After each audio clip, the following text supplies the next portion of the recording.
In this video, I'm going to create this regional map of Greenland. I'm going to be using QGIS in conjunction with Adobe After Effects. I'm essentially showing a really simplified workflow of how to get layers from QGIS and bring them into Adobe After Effects and to basically prepare those for an animation. I will not be using any third-party plugins like GeoLayers or anything else. This is strictly QGIS and Adobe After Effects. All right, let's break this down step by step. The first step, obviously, if you don't have QGIS, go to qgis.org and download it here. You can click on the download button and you can choose to donate if you want, or you can skip to the download here, simply choose your platform and then go ahead and download the latest stable version. Once you've done that, head over to naturalearthdata.com. This is where you can get really good raster and vector data that you can use for free. You don't have to do any attribution. It's really one of the best data sources you can find. And I suggest if you have the space on your computer, just download these data sets and leave them on your local drive so that you can use them whenever you want, because they're really just super handy. So go to the downloads page here. And now you're going to have a ton of different options. I suggest you play around with whatever works for you. I want to have the most detail possible, the highest resolution possible. So I'm going to go and select large scale data right here. And this will tell you in the description, it's the most detailed, suitable for making zoomed in maps of countries and regions. When you're looking through this data, you're going to be inundated with a ton of different options, and it can be a little bit intimidating if you're not familiar or you don't work with map data. So you have three different options first here with large scale data. You have cultural, physical, and raster. I'm going to click on raster first, and then you get a bunch of other options. I'm going to grab Natural Earth 2. So click on Natural Earth 2, and then you have a bunch of additional options. Scroll all the way to the bottom. I want to get Natural Earth 2 with shaded relief, water, and drainages, and I'm going to download the largest size possible. You have large or medium. I want to download this large one just to see if it works on my computer. It might be a little bit too heavy, but I'll test this out. If it's too heavy on my little computer, I can always come back and download the medium size. Now I'll head over to QGIS and open up, start a new project. Make sure you have the layers panel open. And then I'm going to go and grab my data set. So this comes in as this zip file. I'm going to unzip it, and then I will open up this folder. I have a couple of different files here, and I want to grab this TIFF. And all I need to do is grab the TIFF, drag it and drop it over my layers panel, and now voila, I've got this map inside of QGIS now. Now I want to switch the projection because I want to be focused on the region of the Arctic, showing Greenland in that area.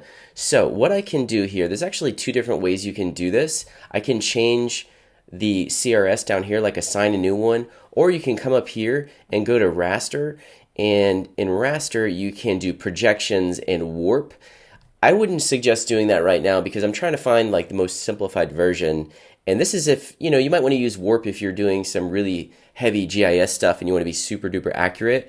But for this example, I'm just going to be going down to the bottom right here, click here. This is going to bring up a new dialog box where we can change the CRS right here. Now there are a bunch of different options you can choose from here. As a whole, when working with GIS or these programs, I feel like there's always an inundation of options, and that can really make things super intimidating.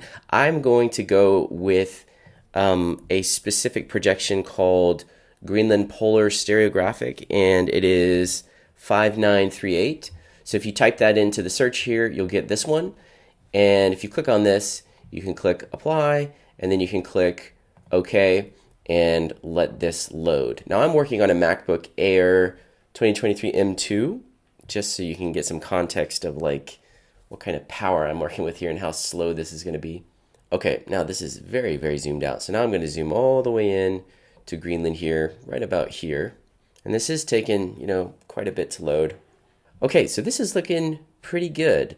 So what I'm going to do now is I'm going to choose, basically, if I want to create an animation of this region, I need to think about the animation. Like, am I going to be zooming into a specific area? We naturally want to have a little bit of movement, but I think for this, the movement or the animations will be in the labels, and I'm not going to be moving the map around too much. So for this example, I just need to pick the most zoomed out location or position, and export that as high a resolution as possible.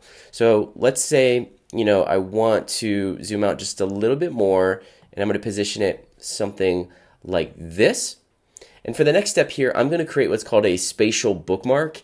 That way, I'm basically telling QGIS, like, this is the bounding box or the extent of the map that I want. And I want you to remember this location. So if I accidentally move the map later, I can just click on that spatial bookmark and snap it back to this location. And the reason I want to do this is because this workflow, I'm just going to be exporting imagery from this map extent, and since we're not using any third-party plugins in Adobe After Effects, I need to be able to align these, and as long as I have the spatial bookmark in QGIS, these are going to automatically line up as long as I don't change the projection or anything like that. So to create that spatial bookmark, just go to the View menu, and then down here you have New Spatial Bookmark. You can see there's a keyboard shortcut for this. If you're going to be doing this a lot, it's probably a good shortcut to remember. Now I'm just going to call this Greenland View 01. Now I want to export this out. So a really fast and easy way to do this is to just go to Project. You can click on Export, and you can say Export Map to Image. And then here it gives you the extent, all this same information. The really important part is the resolution and the output width and height down here. So if I want to be able to zoom in on this map even a little bit, I need to make sure that this resolution is high enough. So let's say I'm doing an animation in standard 1080p HD, so it'll be my map comp will be 1920 pixels by 1080 pixels. So I just need to make sure if I'm zooming in at all, it naturally needs to be higher resolution than that. So what I can do is I can just change the DPI to 300. That's going to give us a pretty enormous resolution here. In fact, this might be a little bit too big, so I can come back and export different versions of this just to make sure. This is going to give me a really big file actually. So if you click on Save, you can name the files based on the size just so you can keep things straight, and this will help you figure out like the sweet spot of how big you want that image to be. Once again, this process can take a little bit as well, so just be patient. If you have a not a very powerful computer, you just need to be patient when you're working in QGIS. Okay, now I'm going to head over to Adobe After Effects. I'm going to create a new composition, and for the preset, I'm going to select 1920 by 1080, and we'll just call this one Greenland. Now I'm going to go and grab this raster that I just exported out. So it looks like it exported a PGW file. I don't know what that is, but we have a PNG right here. And if you look at the size of this, this is 36 megabytes. So that's pretty huge. So I might want to bring this into something like Photoshop and like resize it. Or again, if I head back to QGIS, I can export a lower resolution version of this. So here we got this now. If I drag it and drop it directly in here, you're going to see it will automatically show us like this is this map at 100%. So we'll be able to zoom in that far and have like very clean pixels. It won't be too pixelated. So that's pretty good.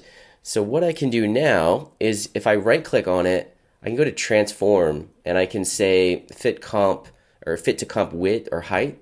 There we go. Actually, we're going to need to do the height because it's a little bit different aspect ratio or size here.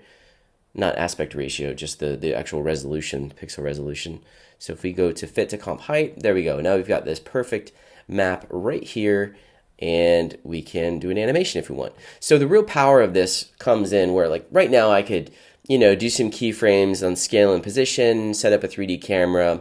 But the really cool thing is I can start to animate labels. But if I want to figure out the actual positions of what I've got going on here, I'm going to need to come back to QGIS and drop more spatial data in here. Like if I want to know the position of the capital, I can go in here and drop that geodata in. So let me show you one way we can do this. Okay, I'm going to head back to naturalearthdata.com. I'm going to click on the downloads page again. And now I want to grab a vector data set of the countries. And the reason I want to do this is I want to be able to create a map inside of After Effects where I can isolate Greenland and then control like the look of Greenland versus the background. So I want to be able to pull it out from the background. So I'm going to come back to this large scale data section right here. And now I'm going to click on cultural instead of raster. And I'm going to grab this countries data set right here. So if I click on download countries, okay, I've got this data set right here. Now I'm not entirely sure if I can import just the zip file. I'm assuming I can. Let's give it a try. I'm going to grab the zip file. Yeah, and I'll drop this directly over here. Yeah, it looks perfectly fine. This is a shape file. Okay, so now I want to isolate Greenland from everything else. I just want to grab this particular feature and then export that individually.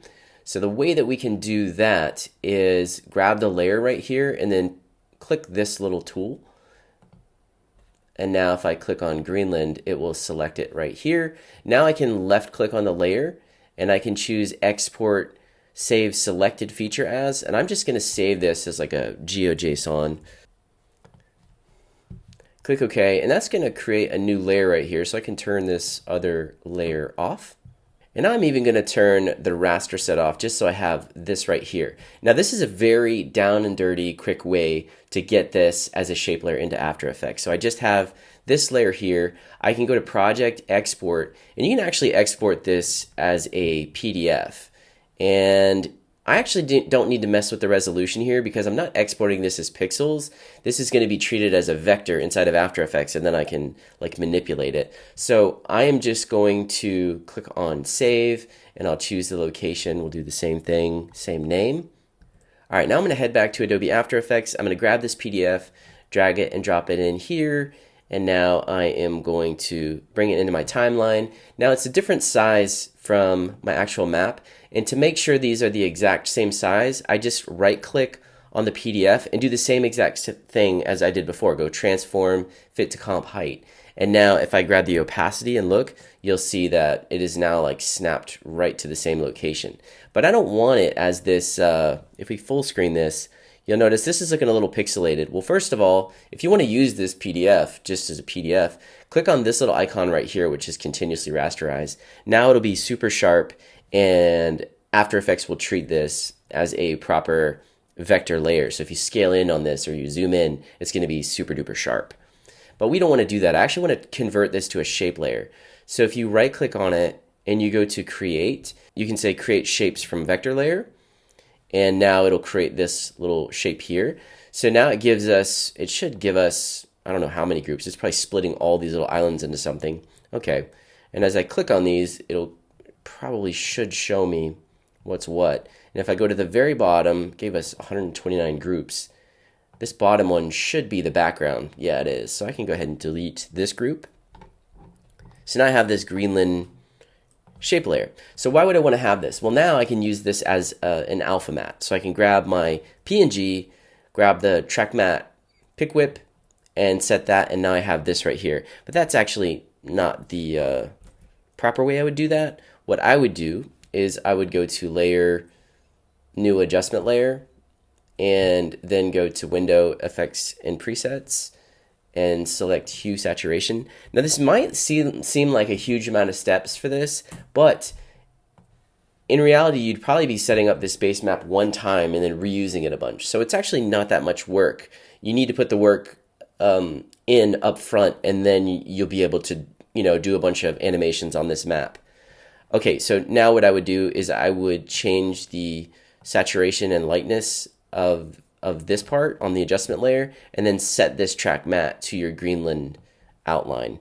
And then you have to invert it. So click on this little invert button. Now you can animate this right here. So you could animate the adjustment layer, like the opacity of the adjustment layer, or you could use whatever effects you want and have this called out however you want to do that.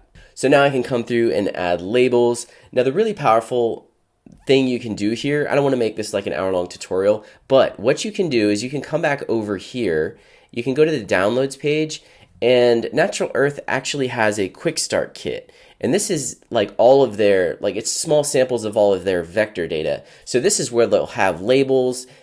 Essentially, this particular project will give you all the different layers of zoom levels. So you could go in there and do the same thing. You can go in there, pick your zoom level, change the projection to that Greenland polar stereographic, and then you can change the labels to whatever you want. You could then even add this same raster and then start to export those. And in the Quickstart kit, you have all the individual layers of borders, labels, all kinds of different stuff. So you can isolate those layers, export those separately, and have a workflow where you're bringing those into Adobe After Effects.